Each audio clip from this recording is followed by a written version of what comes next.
जय सिया राम। सनातन रहस्य में आप सभी का स्वागत है। आज मैं आपको विष्णु पुराण में चातुर्वर्ण्य व्यवस्था, पृथ्वी पर कार्यों के विभाग तथा अन्न आदि की उत्पत्ति जन्य रहस्य के बारे में बताऊंगी। लेकिन उससे पहले एक रिक्वेस्ट है कि अगर आप मेरे चैनल पर नए आए हैं या आपने अभी तक हमारे चैनल को सब्सक्राइब नहीं किया है तो आज ही सनातन रहस्य को सब्सक्राइब करके उस लाल वाले बटन को दबा दीजिए। और हाँ, वीडियो को अंत तक ज़रूर देखिएगा, क्योंकि अगर आप ऐसा नहीं करेंगे तो आपको वीडियो समझ में नहीं आएगी।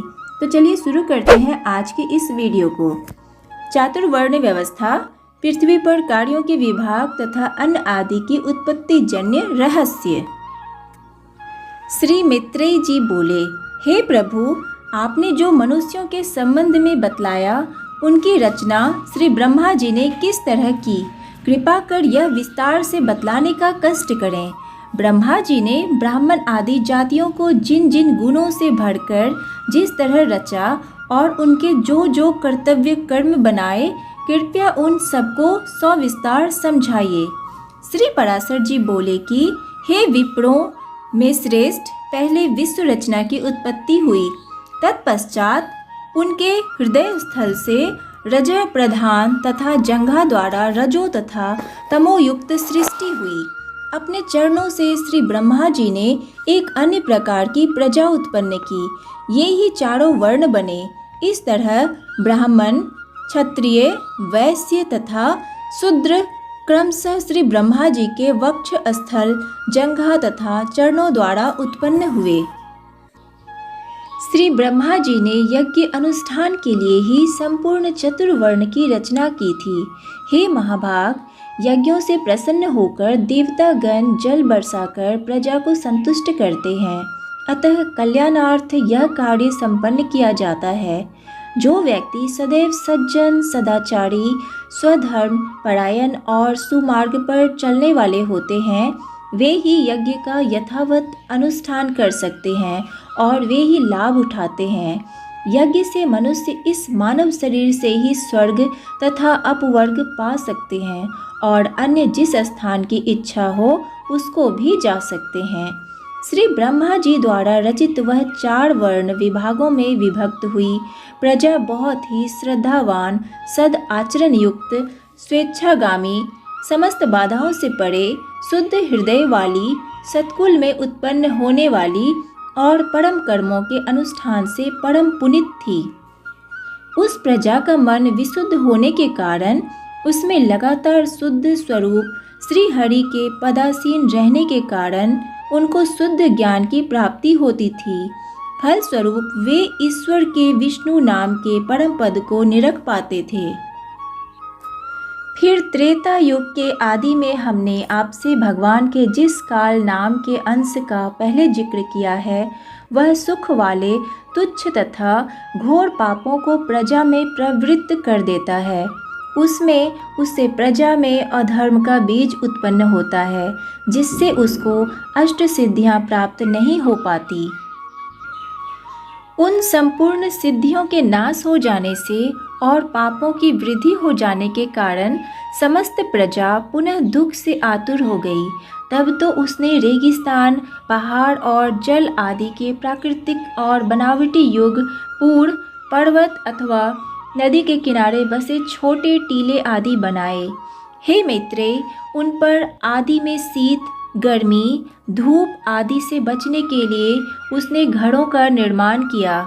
इस तरह शीत, गर्मी आदि से बचने के प्रयोजन से प्रजा ने जीविका चलाने के लिए कृषि और कला कौशल आदि की रचना की। गेहूँ, जौ, धान, ज्वार, तिल, कांगनी, कोदो, उड़द, मसूर, छोटी मटर, छोटे धान, चना, सन, अरहर आदि 17 ग्राम्य औषधियों की जातियों को बनाया। हे मुने, वन्य और ग्राम्य दोनों प्रकार की 14 औषधियाँ यज्ञ के योग्य हैं, जिनके नाम हैं जौ, धान, उड़द, गेहूँ, छोटे धान, कांगनी तथा कुल्थी, सामा, निवार, वनस्पति, गवेधु, वेणुयव तथा मक्का। ये 14 ग्राम्य तथा वन्य औषधियाँ यज्ञ अनुष्ठान की वस्तुएं हैं। इनका जन्म यज्ञ के लिए ही प्रधान रूप से हुआ है। इन औषधियों द्वारा यज्ञ करने से प्रजा की वृद्धि होती है। अतः इस लोक और परलोक के ज्ञाता यज्ञों का अनुष्ठान करते हैं। रोज संपन्न किए जाने वाला यज्ञ अनुष्ठान मनुष्यों के लिए परमोपकार तथा उनके पापों को शांत करने वाला हुआ करता है। हे मुनि श्रेष्ठ, जिन लोगों के हृदय में काल की गति द्वारा पाप का बीज पनपता है, उन्हीं का चित्त यज्ञ में प्रवृत्त नहीं हुआ करता। यज्ञ का विरोध करने वाले लोगों ने वैदिक मत, वेद तथा यज्ञ आदि कर्म सभी की बुराई की है। इस प्रकार के व्यक्ति प्रवृत्ति मार्ग के उच्छेदक, दुराचारी, दुरात्मा, वेद निंदक तथा कुटिल मत वाले थे।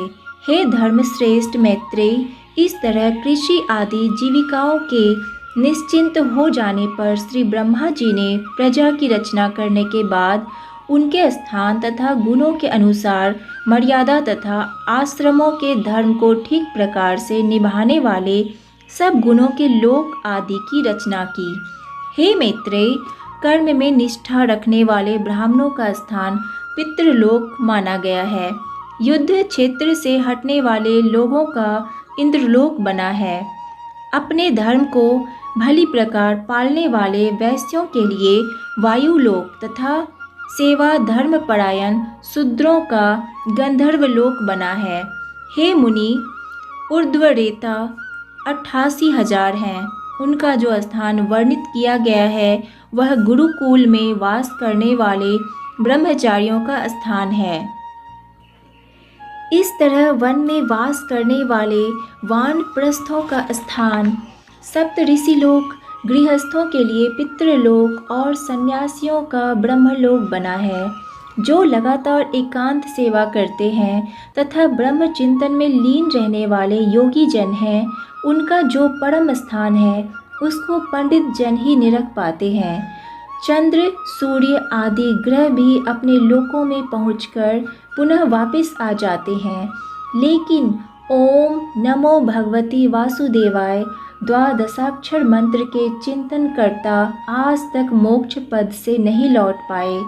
वेदों की निंदा करने वाले तथा यज्ञों का उच्छेद करने वाले एवं स्वधर्म विमुख पुरुषों के स्थान तामिश्र, अंधतामिश्र, महारौरव, रौरव, घोर और विचिक, कालसूत्र, असीपत्र वन आदि नरक हैं। तो आज के लिए इतना ही। अगर वीडियो अच्छा लगे तो लाइक कीजिए और ज़्यादा से ज़्यादा शेयर कीजिए। धन्यवाद।